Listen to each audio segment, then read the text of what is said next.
it's not as quick and fast as it might be in the States, right?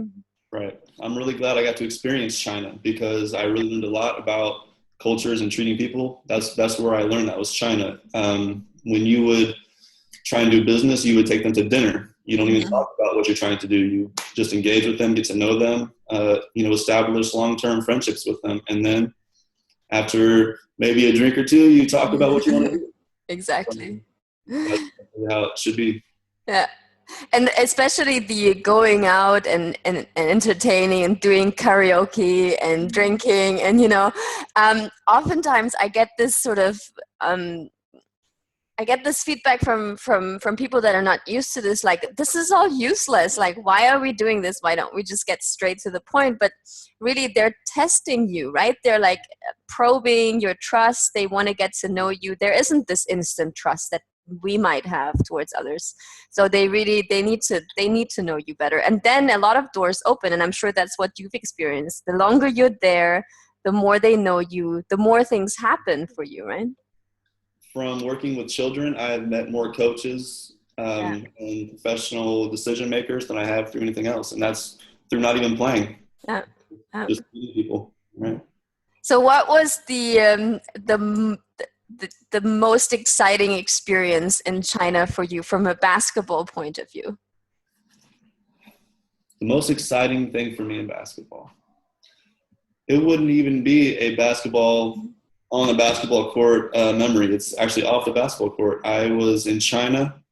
I had a Chinese friend who played, and we would just go around. And for example, one night we were eating dinner, and I saw a foreigner who I tested her English. I said, "Hello, how are you?"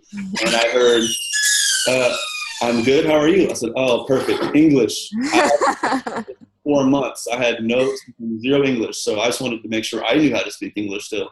Yeah. So I invited her over to my table, and the three of us had dinner. And it turns out that this Romanian lady has been working for the Beijing Today international newspaper. Wow. So she ended up doing an article on the company that I was working with and the business we were doing. And from that, it just went on to another great relationship. So yeah. So lots of coincidences, but then, being open to that and reaching out and engaging. Yeah. And here I am doing a podcast with the owner of Fit Across. So. Well, we're happy to have you. So excited. What is sort of next for you? I mean, if you were to look for, 5 years, and you obviously seem to not, be ready to give up on any of this. So I'm just wondering, like, what's happening for Brent in the next 5 years? What's your plan? My 5-year plan involves building youth camps. Mm-hmm. I've already started that in China. I'm doing that right now in France. I have someone covering for me for an hour right now. I'm working right now. Yeah. So that would be a side venture that I would like to do, and then continue playing as long as possible, and then transition into the administrative side. Cool. To be involved with basketball for as long as possible. Yeah. And I want to go back to what you said in the beginning, that you actually need a lot of skills to, keep going in this industry. What are sort of the main skills that you think players or, people that want to break into this industry need to have? I mean, apart from just being patient, you mentioned, marketing, entrepreneurial skills. What has helped you the most, and what did you develop over time? Something that I've noticed right away is if you want to be around quality people, you have to be a quality person. They're going to keep players that are selfish. They don't like to interact with, they don't like to interact in the community. You have to want all aspects of this. If you want to be in business, you have to want all of it. That's going to be long hours. That's going to be engaging with the children of the community, helping with the club in other ways, promotion. So I would say just having a good personality, good characteristics is really going to help you. It's going to take you farther than your skills are, honestly. Yeah. It's the reputation, right, that you're building. That's huge. Yeah. In China, they have players come over only on reputation. Skills have little to nothing to do with it. And that's something people need to remember also in terms of how they present themselves online to people, you know, in social interactions where they might come across as quite arrogant because they feel that, you know, they're they're here, they've been paid to come and play, but in the long run that reputation carries much further than you think. If you have one bad season where, you know, people just don't like you, or you come across as someone that takes a lot of things for granted, I think that can really backfire in the long run. I agree. Yeah. Now you're a bit of an interesting case because you've already had a lot of international experiences before you actually, you know, started playing and coaching. Oftentimes people go abroad for the first time when they get a contract or something. How do you think that has helped you adapt to these situations? I'm used to being away from my family for 9 months at a time. I'm used to being alone, not speaking the language. So that's something that I'm used to already. Those are the issues that players will come across. Yeah. So usually clubs will try and give you resources to help you engage in the community or get used to what happens in the area. But it's really up to you to immerse yourself and learn as much as you can. If things seem different, you know, you just have to see things in a different way. Like, this is how they do it here. And just be a student again. Enjoy the experience of being uncomfortable. Yeah. That's how you get better, and that's how you learn, is just making yourself uncomfortable and then just learning. So. Yeah, that's much easier said than done, though, I think, because oftentimes we do want to recuperate into that little bubble of comfort, right? And whether it's food or language or friends, I mean, everyone has sort of a different aspect that they miss more, I think. What have been your sort of success strategies for immersing yourself? Do you do certain things? Do you, like, when you get to a place, what are your sort of first routines? Well, like you said, the basketball community is small. Yeah. I think you're maybe 3 or 4 people away from knowing somebody that knows anybody in basketball. Yeah. I think that's how small the basketball world is. So you have to use that to your advantage. I've met with people in China, and I met with them again on another side of the planet. So you just have to keep in contact, keep updating yourself. This is what I'm doing. How are you? What are you doing? What are you up to? How are things going? And just be genuinely interested in what other people are doing. And that's a great support system. Is just keeping in contact with others in the community. Yeah. And they might hear about something that they can forward you and you pass information on, right? It's a good community vibe, definitely. So what platform do you use? Are you usually on Facebook or LinkedIn, or what do you use to keep in touch? Well, in China, they have WeChat. Yeah. So everything else is blocked. You have to pay for access to the other social medias. So I used WeChat primarily for a while, and I kept Facebook around. And so I don't like to follow all the social media. So I keep Facebook active and WeChat active. Yeah. Otherwise, it's strictly email. Yeah. Yeah. So those are the platforms that I use. And then Eurobasket is a great resource. Yeah. And LinkedIn's a good one.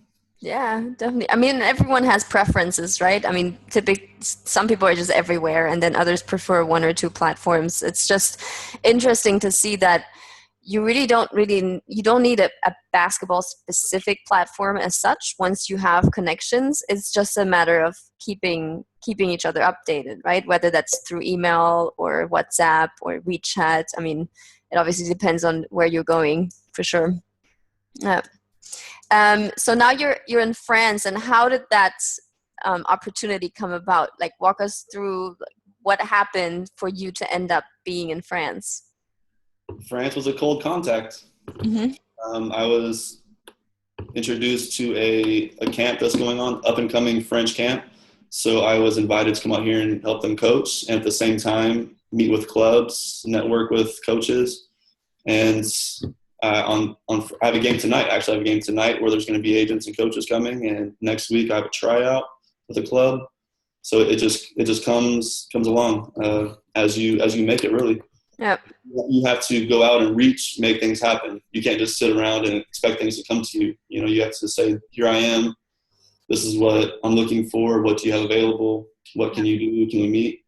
So, like you said, being here is a great advantage. You can meet face to face and make things happen. So, Yeah. if you have an opportunity to coach, I think coaching is a great way to get abroad and make opportunities happen for yourself. Yeah. And in terms of resources that you invest, I mean, obviously you're investing your time because you're coaching, but also in terms of financial resources, I think oftentimes people think, well, this is all a great money game. You see people playing in the NBA making a lot of money.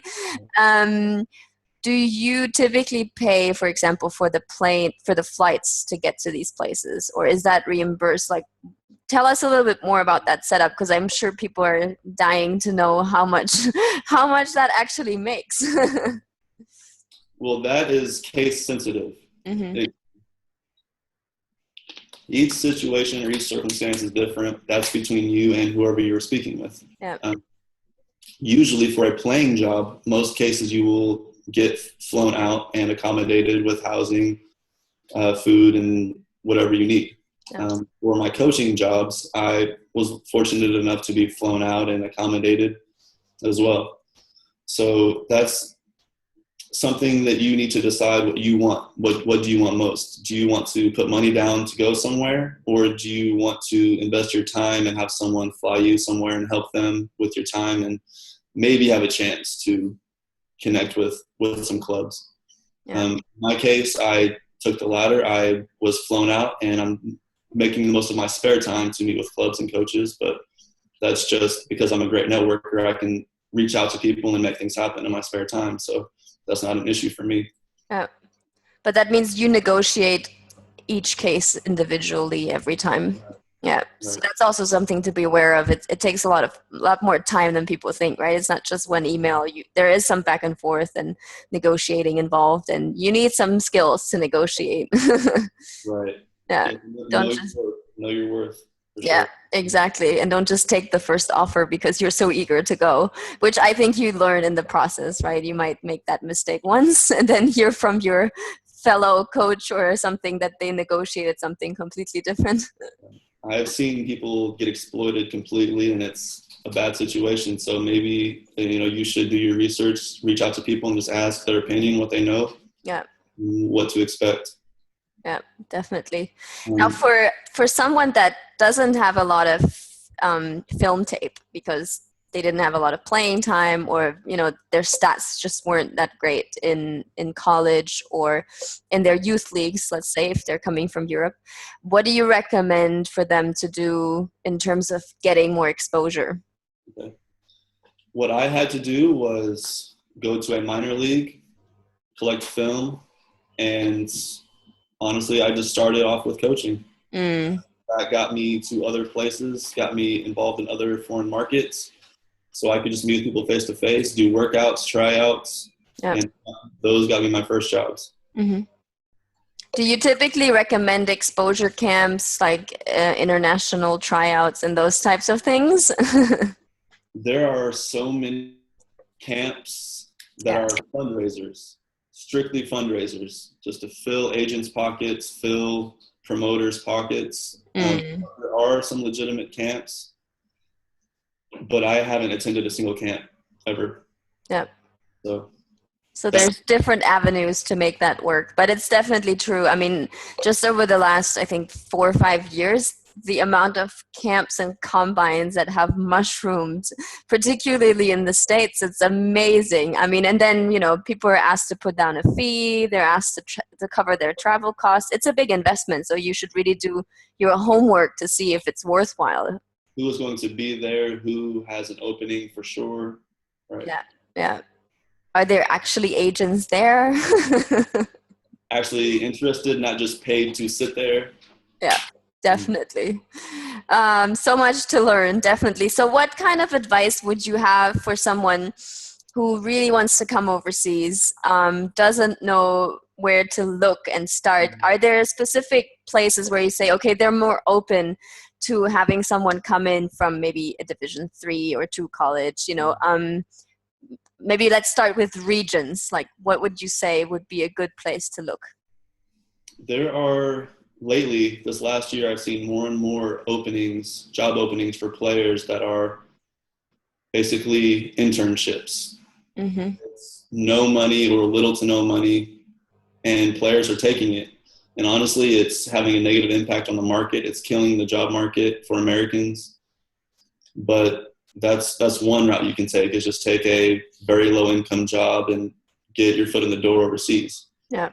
Um, Another one is, like I said, just networking and seeing what other opportunities there are abroad besides playing that can get you over here. Yeah. Because if you start with a low-paying job like that, it's really going to hurt your chances on moving up. Yeah. Because it kind of reduces your quality as a player. Mm-hmm. I wouldn't personally recommend doing that.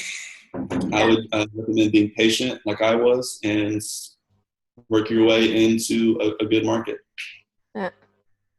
I agree. I mean, and you said, it's destroying the market. And of course, it's understandable from a club's point of view. If you can get someone to work for $500 a month, then why would you, look for someone that's more expensive if there's a line outside waiting to get that job? So that's always a demand and supply type of question, right? And as long as people are hungry to take it. But what I always urge people to do is, if you're taking such a low paying job, if you are, Right. first of all, have a look at the living expenses in that country, because you don't know how much that little money is actually worth. It might just be like enough to buy 2 coffees a week. And then the other thing is, specifically ask if there are opportunities for you to work on the side. Like, will you actually have a permit or some sort of visa that allows that legally? And can you maybe find a sponsor or some sort of engagement where you can coach, or you can use your other skills, for something to build up your CV in another way? Because otherwise, honestly, you're just gonna sit around, you won't have money. There's a high probability that you're gonna feel miserable. I'm glad you mentioned that. I had a visa issue in China. I was misinformed about my visa, and I overstayed my playing visa, and it was expensive. Yeah. Very expensive. So definitely check the visa. I've heard situations of people being brought in on a tourist visa, and then just yeah, it's gonna work out, we're gonna figure it out, and then it never figured out, and they had to leave again, because you're not allowed to play professionally if you don't have a proper visa. Right. Yeah. So in some cases, you can just exit the country and re-enter to renew the visa. In some other cases, you have to get a whole new visa. So that's something you need to communicate. Yeah. Definitely. So you mentioned that you are obviously used to staying in touch and being away from family. How do you deal with, the time difference, staying in touch? What do you use? Do you have some sort of routines to check in with people? Oh yeah. The notifications never stop. Just check them when I can. Yeah. But I have certain time frames when I know someone's available to talk over their lunch period, and it's dinner time here, or vice versa. So yeah. So you have a pretty good idea of when is a good time, and then just working it into your routine. I have a routine. Yeah. That's really helpful. Cool.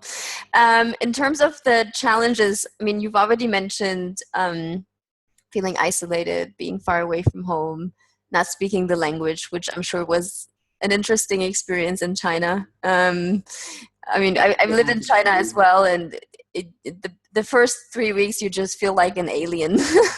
Where were you in China? I was in Tianjin, so in the north, which, it's a city of 11 million Chinese, but not a lot of people know it when you're going outside. Yeah.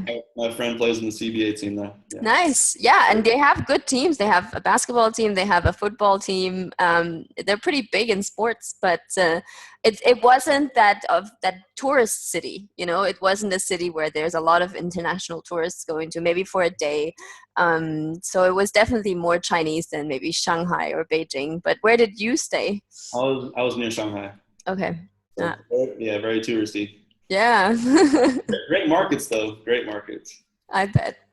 I do miss it sometimes, I have to say. Just the friendliness of the people and the bustling atmosphere of like walking around. It felt really, really quiet when we came back to Europe. Yeah, I know for a fact I'll be back in China for a couple of years at least. Really? There's so much to do in China. It's a Yeah. great market right now.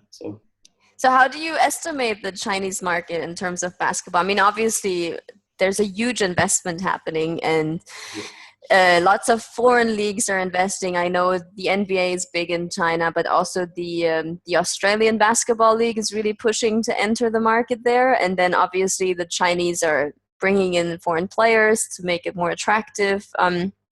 What do you sort of foresee in the future? The second division, the NBL, just doubled their American import limit, so they're Okay. taking in more Americans this year. I see it going nowhere but up in the next 5-10 years. Mm-hmm. The Chinese skill level is moderate, but they're getting better. So once the Chinese nationals get better, I think there's going to be a higher level of play, and there's going to be more players going over there, Mm-hmm. more competition. So I think it'll be improving. And the youth basketball business is everyone's involved, everyone's engaged, all the kids want to learn. So I think that the skill level will improve, and that'll help everything else. Can you talk about the fans for a minute? The fans, oh my gosh. If you don't look like them, if you have brown hair or blue eyes, you're famous instantly, whether you play basketball or a sport or not. Yeah. They're just so intrigued by American culture or foreign culture that they're just eager to be around you, and it's fun. Go to the market. If you just go to the store, you're taking pictures, signing autographs, just out in public any time of the day. Yeah. I don't even want to know in how many Chinese family rooms there's a picture of me and my family, because so there's a lot of domestic tourism in China. So people come from the countryside to go to the bigger cities to take pictures and see, Right. their country. And they completely freak out when they see someone that's foreign, because in the countryside, they obviously don't get that many tourists. So it was really interesting when you would be standing next to a landmark and they'd be taking more pictures of you than of the landmark.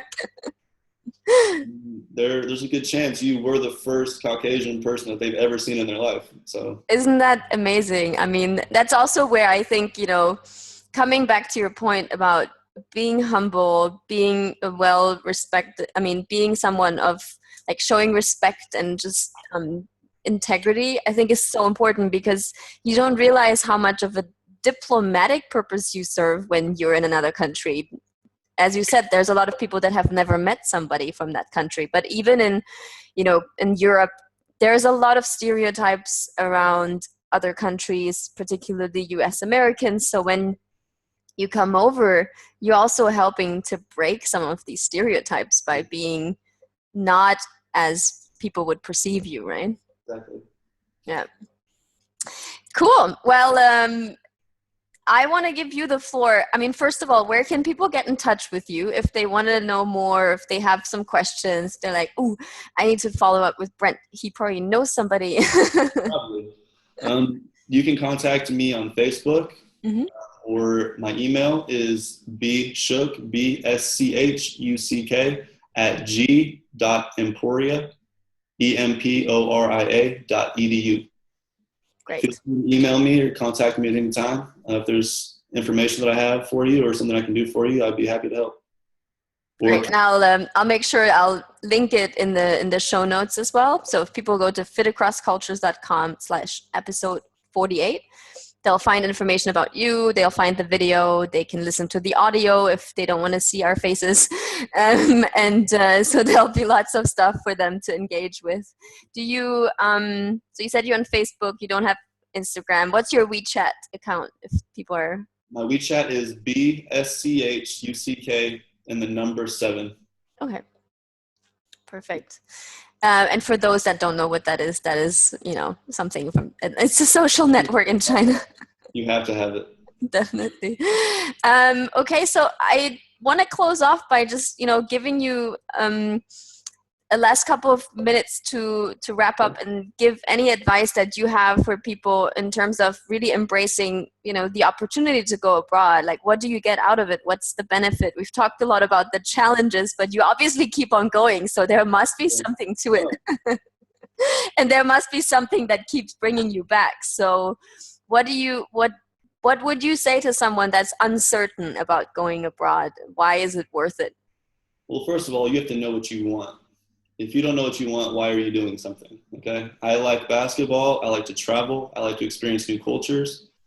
And basketball gives me that opportunity. Mm-hmm. So you first have to know what you want to do. And you have to take the steps necessary to make that happen. You have to have a strong mentality. You have to be willing to keep going when others give up. I sat the bench my entire college career, but I knew that I was going to be involved with basketball, so it wasn't an issue for me. Mm-hmm. Um, and what do you get out of it? I mean, what makes you look back at this and say, amazing, like I'm glad I didn't give up? Well, you just said it. I'm here in France, networking with professionals. I'm meeting great people all the time, speaking on the phone right now. I'm just enjoying what I'm doing. Yeah.